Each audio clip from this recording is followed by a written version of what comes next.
जय हिंद दोस्तों। फ्रेंड्स, कैसे हैं आप सब। फ्रेंड्स, जैसा कि आपने टाइटल थंबनेल में देख ही लिया होगा कि आज हम बात करने वाले हैं सिविल सर्विस के बारे में। सिविल सर्विस कैसे काम करती है, सिविल सर्विस में जाने के लिए क्वालिफिकेशन क्या होनी चाहिए, हम किस तरह से उसकी तैयारी कर सकते हैं, एग्ज़ाम पैटर्न कैसा है और सिविल सर्विस के अंदर जॉब में आने के बाद किस तरह की जॉब हमें मिलती है, उस पर आज हम डिटेल में बात करेंगे और जानेंगे कि सिविल सर्विस के एग्ज़ाम पैटर्न के बारे में और पूरा डिटेल में। तो फ्रेंड्स, मेरा नाम है कुलदीप चौधरी, स्वागत है आपका अपने चैनल पे। और फ्रेंड्स, आज की ये वीडियो बहुत इंपॉर्टेंट होने वाली है, इस वीडियो को पूरा देखना और आपको एक ही वीडियो में समझ में आ जाएगा कि पूरा पैटर्न कैसा है और किस तरह से सिविल सर्विस काम करती हैं। फ्रेंड, इससे पहले कि हम वीडियो स्टार्ट करें, उससे नीचे सब्सक्राइब का बटन दिया है, उसे जाकर सब्सक्राइब करिए, क्योंकि मैं इस तरह की वीडियो आपके लिए लेके आता रहता हूँ। इससे आपको काफ़ी सीखने को मिलेगा और काफ़ी कुछ जानने को मिलेगा। तो फ्रेंड्स, बने रहिए मेरे साथ। तो फ्रेंड्स, सबसे पहले बात करते हैं कि सिविल सर्विस असल में होती क्या है। तो फ्रेंड्स, सिविल सर्विस के बारे में मैं आपको सबसे पहले बताता हूँ कि सिविल सर्विस किसी भी स्टेट सेंट्रल गवर्नमेंट की सबसे हाईएस्ट जॉब है और उनका काम है पूरी सरकार को एक तरह से चलाना। जो नीतियाँ हमारे देश में बनती हैं वो बनाती हैं हमारी कैबिनेट, जिसमें शामिल होते हैं मंत्री। उन नीतियों को लागू करना विभिन्न क्षेत्रों में काम होता है सिविल सर्वेंट का। और सबसे बड़ा जो सिविल सर्वेंट हमारे देश में जो पद होता है सिविल सर्वेंट का, वो होता है कैबिनेट सेक्रेटरी का, यानी कैबिनेट सचिव का। वो सबसे बड़ा सिविल सेवक होता है। एक तरह से कहें कि सिविल सर्वेंट का काम है हमारे देश को चलाना, पूरी पॉलिसी इंप्लीमेंट करना और देश को आगे बढ़ाने में बहुत ज़्यादा हेल्प करना। तो फ्रेंड्स, सबसे पहले बात करते हैं कि सिविल सर्विस में हम लोग कैसे जा सकते हैं। तो फ्रेंड्स, हमारे देश में जो सिविल सर्विस के जो एग्ज़ाम होते हैं वो दो तरह से होते हैं। पहला तो होता है केंद्र सरकार के अंतर्गत और दूसरा होता है राज्य सरकार के अंतर्गत। ये दोनों अलग अलग हैं। केंद्र सरकार के अंतर्गत जितनी भी सेवाएं आती हैं, जैसे आईपीएस है, आईएफएस है, आईएएस है, ये सारी सेवाएं जो हैं केंद्रीय सिविल सेवा के अंतर्गत आती हैं। इसी तरह से स्टेट गवर्नमेंट भी अपना एक अलग एग्ज़ाम राज्य लोक सेवा आयोग के नाम से कराती है। उसी तरह से राज्य सिविल सेवा के अंतर्गत एसडीएम, डीएसपी, तहसीलदार, ये सब लोग आते हैं।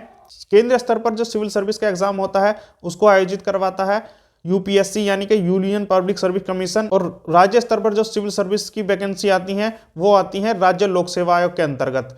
तो दोनों में काफ़ी हद तक सिमिलरिटी है एग्जाम पैटर्न और सिलेबस में, लेकिन कुछ चीज़ें दोनों में अलग भी हैं।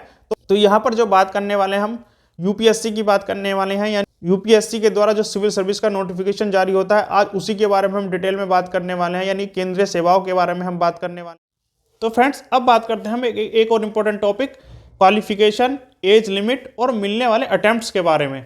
तो फ्रेंड्स, सबसे पहले बात कर लेते हैं क्वालिफिकेशन के बारे में। लोक सेवा आयोग का एग्जाम हो यानी यूपीएससी, और चाहे स्टेट यानी कि राज्य लोक सेवा आयोग का एग्जाम हो, दोनों के लिए ही क्वालिफिकेशन जो रखी गई है वो ग्रेजुएशन रखी गई है। किसी भी यूनिवर्सिटी से आप किसी भी स्ट्रीम में अगर ग्रेजुएशन है और परसेंटेज की, यानी कि आपके इतने परसेंट होने चाहिए कम से कम, ऐसी कोई बाध्यता उसमें नहीं है। अगर आपके 40% भी हैं, आपके 35% भी हैं और आपके उससे ऊपर कितने परसेंट भी हैं, आप सब लोग उसके लिए एलिजिबल हैं। परसेंटेज की उसमें कोई वेटेज नहीं है, उसमें किसी भी परसेंटेज वाला, किसी भी डिवीज़न वाला, बस आपको ग्रेजुएशन किसी यूनिवर्सिटी से कंप्लीट होना चाहिए, आप उस एग्ज़ाम को दे सकते हैं। फ्रेंड्स, अब बात करते हैं एज लिमिट के बारे में। तो फ्रेंड्स, इसमें जो एज लिमिट रखी गई है जनरल और ईडब्ल्यूएस यानी कि इकोनॉमिकल वीक सेक्शन के लिए रखी गई 21 से लेकर 32, यानी कि 21 साल से 32 साल तक जनरल वाले और ईडब्ल्यूएस वाले एग्जाम दे सकते हैं। और उनके लिए जो टोटल अटेम्प्ट्स हैं वो हैं 6, यानी कि जनरल वाले 21 से 32 साल उम्र तक 6 अटेम्प्ट, यानी कि 6 बार उस एग्जाम को दे सकते हैं। तो फ्रेंड, अब बात करते हैं ओबीसी के लिए 21 साल से लेकर 35 साल तक, और OBC candidate 9 attempts civil service के दे सकते हैं, यानी कि 9 बार सिविल सर्विस का एग्जाम दे सकते हैं। और फ्रेंड्स, अब बात करते हैं एससी एसटी कैंडिडेट के लिए। तो फ्रेंड्स, एससी एसटी कैंडिडेट के लिए जो उम्र सीमा रखी गई है वो रखी गई है 37 ईयर्स, यानी कि 37 साल। और अपर एज लिमिट यानी कि 37 साल तक कितने भी अटेम्प्ट्स एससी एसटी कैंडिडेट दे सकते हैं, उनके लिए अटेम्प्ट कोई निर्धारित नहीं किए गए हैं। मैक्सिमम अटेम्प्ट्स वो दे सकते हैं, सिर्फ जो मैक्सिमम एज है 37 ईयर्स उनके लिए रखी गई है। फ्रेंड्स, इसमें दो कैटेगरी और आती हैं, एक तो है डिफेंस सर्विस वाले, उनके लिए जो एज लिमिट रखी गई है वो 35 ईयर्स है और उसमें 9 अटेम्प्ट्स वो दे सकते हैं। और इसमें जो बेंचमार्क डिसेबिलिटी यानी कि जो पर्सन डिसेबिलिटी वाले हैं वो भी 35 ईयर्स तक 9 अटेम्प्ट्स वो दे सकते हैं। तो फ्रेंड्स मैंने आपको क्वालिफिकेशन, एज लिमिट और मिलने वाले अटेम्प्ट्स के बारे में डिटेल में बताया। फ्रेंड्स आगे जानते हैं कि केंद्रीय सिविल सेवा के अंतर्गत कौन कौन सी सेवाएं आती हैं और किस तरह से उनमें हमें जो पोस्ट दी जाती है वो कैसे दी जाती है। तो फ्रेंड्स सिविल सर्विस के अंडर 2 तरह के सेक्शन बनाए गए हैं जिसमें आती हैं 2 तरह की सेवाएं। एक आती हैं ऑल इंडिया सर्विस। जो ऑल इंडिया सर्विस है उसमें आपका आता है IAS, IPS और IFS। 3 जो हमारे ये हैं ये आते हैं ऑल इंडिया सर्विस में, जिसमें टेलीकॉम इंजीनियरिंग सर्विस है, रेलवे सर्विस है और अन्य डिपार्टमेंट की ग्रुप ए की सर्विस हैं, वो सारी सेंट्रल सर्विस के अंतर्गत आती हैं। तो 2 सेक्शन में ये हैं जिसमें ऑल इंडिया सर्विस और सेंट्रल सिविल सर्विस। इसमें जो जो पोस्ट हैं वो मैंने आपको डिटेल में बता दी हैं। तो फ्रेंड्स आगे बात करते हैं जो सिविल सर्विस का एग्जाम पैटर्न है, जो कि काफ़ी इंपॉर्टेंट चीज़ है आपके लिए और आपको जानना बहुत ज़रूरी है। उसके बारे में हम बात कर लेते हैं, कितने पेपर होते हैं, कितने मार्क्स के होते हैं और कौन कौन से सब्जेक्ट उसमें आते हैं। डिटेल में आज मैं इसके बारे में बताने वाला हूँ। तो फ्रेंड्स जो सिविल सर्विस का जो एग्ज़ाम होता है वो 3 लेवल पे होता है। सबसे पहले लेवल पे होता है प्री एग्ज़ाम, उसके बाद होता है मेंस एग्ज़ाम और तीसरा होता है उसमें इंटरव्यू। तीनों चीज़ों को कंप्लीट करने के बाद ही फाइनल रिजल्ट उसमें जारी किया जाता है। तो फ्रेंड्स पहले बात कर लेते हैं प्री एग्ज़ाम के पैटर्न के बारे में कि उसमें क्या क्या आता है। तो फ्रेंड्स सिविल सर्विस के प्री एग्ज़ाम में 2 पेपर होते हैं। पेपर फर्स्ट है जनरल स्टडीज फर्स्ट और सेकंड पेपर है जनरल स्टडीज सेकंड, यानी कि सामान्य अध्ययन फर्स्ट और सामान्य अध्ययन सेकंड। तो फ्रेंड्स पेपर फर्स्ट में यानी कि सामान्य अध्ययन फर्स्ट के पेपर में जो क्वेश्चनों की संख्या है वो होती है 100, जिसमें आपको टाइम दिए जाते हैं 2 आवर्स यानी कि 2 घंटे आपको करने के लिए दिए जाते हैं। क्वेश्चन होते हैं उसमें 100, आपको 100 क्वेश्चन 2 घंटे के अंतर्गत करने होते हैं। टाइम की कोई शॉर्टेज नहीं होती है, बहुत ही ईजिली हम उन क्वेश्चनों को कर पाते हैं। लेकिन सबसे इंपॉर्टेंट है हमें नॉलेज होना। तो फ्रेंड्स उसमें जो क्वेश्चन पूछे जाते हैं उनके बारे में थोड़ा मैं बता देता हूँ। तो फ्रेंड्स उसमें जो क्वेश्चन पूछे जाते हैं आपसे history, geography, polity, general science, economics और करंट अफेयर्स। सबसे जो मोस्ट रोल है उसमें करंट अफेयर्स का है। करंट अफेयर्स के सबसे ज़्यादा क्वेश्चन आज के समय में पूछे जा रहे हैं। काफ़ी सारे सब्जेक्ट मिला के प्री का पेपर आता है, टोटल मिला के 100 क्वेश्चन बनते हैं। 2 आवर्स आपको सोल्व करने के लिए दिए जाते हैं और जो पेपर के टोटल मार्क्स होते हैं वो होते हैं 200। एक क्वेश्चन 2 मार्क्स का होता है। इस तरह से हम प्री का पहला पेपर दे सकते हैं। और फ्रेंड्स अब बात कर लें प्री एग्जाम के सेकंड पेपर के बारे में, जो है जनरल स्टडीज सेकंड। तो इसमें फ्रेंड्स आपसे 80 क्वेश्चन पूछे जाते हैं, 80 क्वेश्चन पूछे जाते हैं, जिनका टोटल मार्क्स होता है 200। ये जो है क्वालिफाइंग नेचर का होता है। जो फर्स्ट पेपर होता है उसकी मेरिट बनाई जाती है। जो टोटल मेरिट प्री की होती है उसमें सेकंड पेपर के यानी कि जनरल स्टडीज सेकंड के मार्क्स नहीं जोड़े जाते हैं। जो मेरिट बनती है सिर्फ पेपर फर्स्ट के आधार पर बनती है। सेकंड पेपर में आपसे मैथ्स के क्वेश्चन होते हैं, इजी मैथ होता है 10th लेवल का। उसके बाद आपसे रीजनिंग के क्वेश्चन पूछे जाते हैं, कुछ क्वेश्चन इंग्लिश के होते हैं, कुछ क्वेश्चन हिंदी के होते हैं और कुछ क्वेश्चन आपकी मानसिक क्षमता के भी होते हैं। जो मिला के 80 क्वेश्चन बनते हैं जिनको आदमी आसानी से कर लेता है। और सिर्फ फर्स्ट पेपर की मेरिट के आधार पर ही हम मेंस के एग्जाम के लिए क्वालिफाई करते हैं, यानी कि नेक्स्ट स्टेप जो इसमें होना है मेंस एग्जाम, उसके लिए हम क्वालिफाई कर जाते हैं। तो फ्रेंड्स ये तो हो गई प्री की बात। अब बात कर लेते हैं मेंस, जो कि काफ़ी इंपॉर्टेंट है और काफ़ी सारे पेपर इसमें होते हैं। तो फ्रेंड्स मेंस के एग्जाम में कुल 9 पेपर होते हैं, जिनके बारे में डिटेल में मैं आपको बताऊंगा। और आपको इस पूरे मेंस एग्जाम को कंप्लीट करने में 7 से 10 दिन का समय लग सकता है। ये लगातार या 1-2 दिन छोड़ के ये एग्जाम कराया जाता है। अब वो पेपर कौन कौन से हैं, किस किस सब्जेक्ट से आते हैं, किस तरह के वो पेपर हैं, उसके बारे में मैं आपको बताता हूँ। तो फ्रेंड्स इसमें जो सबसे पहला पेपर होता है उसे हम पेपर ए के नाम से जानते हैं। उसमें आपसे भारत की किसी भी एक भाषा को चुनने का ऑप्शन दिया जाता है, यानी कि आप किसी स्टेट के हों या आप हिंदी, इंग्लिश, मराठी या गुजराती या कोई भी लैंग्वेज आप सेलेक्ट करना चाहें वो लैंग्वेज आप सेलेक्ट कर सकते हैं। उससे रिलेटेड क्वेश्चन उसमें पूछे जाते हैं। और फ्रेंड्स इसमें जो सेकंड पेपर होता है वो होता है इंग्लिश लैंग्वेज का। इसको आप चुन नहीं सकते, ये कंपलसरी पेपर है।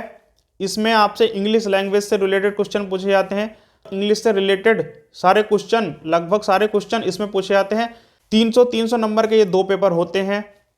तो फ्रेंड इसमें इसके अलावा आपको 7 एग्जाम और देने होते हैं, यानी कि 7 पेपर आपको देने होते हैं, जिनमें पहला जो पेपर होता है वो होता है ऐसे का। उसमें आपसे ऐसे पूछे जाते हैं, वो आप किसी भी लैंग्वेज में लिख सकते हैं, आप जो लैंग्वेज अपना चाहें उसमें लिख सकते हैं। आप इंग्लिश हिंदी किसी भी लैंग्वेज में जिसमें आप चाहें उसमें ऐसे लिख सकते हैं। इंटरनेशनल और नेशनल लेवल के टॉपिक होते हैं, एनवायरनमेंट से रिलेटेड, साइंस से रिलेटेड। और जो पेपर्स ऐसे का जो पेपर है उसके जो टोटल मार्क्स होते हैं वो होते हैं 250। तो फ्रेंड्स अब आते हैं कि नेक्स्ट पेपर इसमें कौन सा होता है। तो फ्रेंड्स ऐसे के बाद इसमें बचते हैं 6 पेपर, यानी कि आपको 6 पेपर और देने हैं। तो फ्रेंड इसमें जनरल स्टडीज फर्स्ट यानी कि सामान्य अध्ययन first, general studies second, general studies third, general studies fourth और ऑप्शनल जो आप चॉइस करते हैं ऑप्शन 1 और ऑप्शनल 2, जिनको आपको चुनना होता है। वो सब्जेक्ट कोई भी हो सकते हैं, चाहे वो ज्योग्राफी भी हो सकता है, वो हिस्ट्री भी हो सकता है, वो साइंस का मैथ, फिजिक्स, केमिस्ट्री कोई भी सब्जेक्ट हो सकता है जो आप चुनना चाहें। तो 2 ऑप्शनल सब्जेक्ट आपको चुनने होते हैं। तो फ्रेंड्स अब इसके जो 6 पेपर हैं उनमें से सबसे पहले बात कर लेते हैं कि जनरल स्टडीज का जो फर्स्ट का पेपर है उसमें क्या क्या पूछा जाता है। तो फ्रेंड्स जनरल स्टडीज फर्स्ट यानी सामान्य अध्ययन फर्स्ट के पेपर में आपसे हिस्ट्री, ज्योग्राफी, अपने कल्चर, संस्कृति और सोशल यानी कि समाज से रिलेटेड क्वेश्चन पूछे जाते हैं। इसमें डिटेल में क्वेश्चन होते हैं, काफ़ी डीपली क्वेश्चन पूछे जाते हैं। पेपर टोटल होता है 250 मार्क्स का। इसको आपको सोल्व करने के लिए दिए जाते हैं 3 घंटे यानी कि 3 आवर्स। तो फ्रेंड्स अब बात कर लेते हैं जनरल स्टडीज सेकंड यानी कि सामान्य अध्ययन सेकंड के पेपर के बारे में और सिलेबस के बारे में। तो फ्रेंड्स जो सामान्य अध्ययन सेकंड का पेपर है उसमें आपसे पॉलिटी से रिलेटेड, कॉन्स्टिट्यूशन से रिलेटेड, इंटरनेशनल रिलेशन से रिलेटेड यानी कि अंतर्राष्ट्रीय संबंधों से, राजनीति विज्ञान, सोशल जस्टिस और गवर्नेंस से रिलेटेड क्वेश्चन पूछे जाते हैं। ये भी डिस्क्रिप्टिव टाइप का पेपर होता है।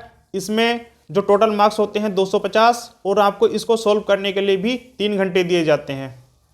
तो फ्रेंड्स अब बात कर लेते हैं जनरल स्टडीज यानी सामान्य अध्ययन थर्ड के पेपर के बारे में। एनवायरनमेंट यानी कि पर्यावरण से संबंधित और इकोनॉमिक डेवलपमेंट यानी कि आर्थिक विकास से संबंधित इन सब्जेक्टों से आपसे क्वेश्चन पूछे जाते हैं। ये क्वेश्चन पेपर भी 250 मार्क्स का होता है और इसके लिए भी आपको सोल्व करने के लिए 3 घंटे का टाइम दिया जाता है। अब बात कर लेते हैं जनरल स्टडीज फोर्थ यानी कि सामान्य अध्ययन फोर्थ के पेपर के बारे में। उसमें कौन कौन से सब्जेक्ट हमसे पूछे जाते हैं। फ्रेंड्स सामान्य अध्ययन 4 यानी कि जनरल स्टडीज फोर्थ के पेपर में हमसे एथिक्स, इंटीग्रिटी, एप्टीट्यूड यानी कि नीति, ईमानदारी, कौशल, इस सब से रिलेटेड क्वेश्चन पूछे जाते हैं। ये क्वेश्चन पेपर भी 250 मार्क्स यानी कि 250 मार्क्स का होता है। इसके लिए भी आपको सोल्व करने के लिए 3 घंटे का समय दिया जाता है। सारे पेपर जनरल स्टडीज फर्स्ट से लेके फोर्थ और ऑप्शनल सब्जेक्ट तक सब डिस्क्रिप्टिव हैं। सबके आंसर आपको लिखने होते हैं और सभी को आपको सोल्व करने के लिए 3-3 घंटे का समय दिया जाता है। और फ्रेंड्स अब आते हैं नेक्स्ट ऑप्शनल सब्जेक्ट पे कि ऑप्शनल सब्जेक्ट क्या क्या हो सकते हैं, आप उनको कैसे चुन सकते हैं। तो फ्रेंड्स इसमें ऑप्शनल के 2 पेपर होते हैं, ऑप्शनल पेपर फर्स्ट और ऑप्शनल पेपर सेकंड।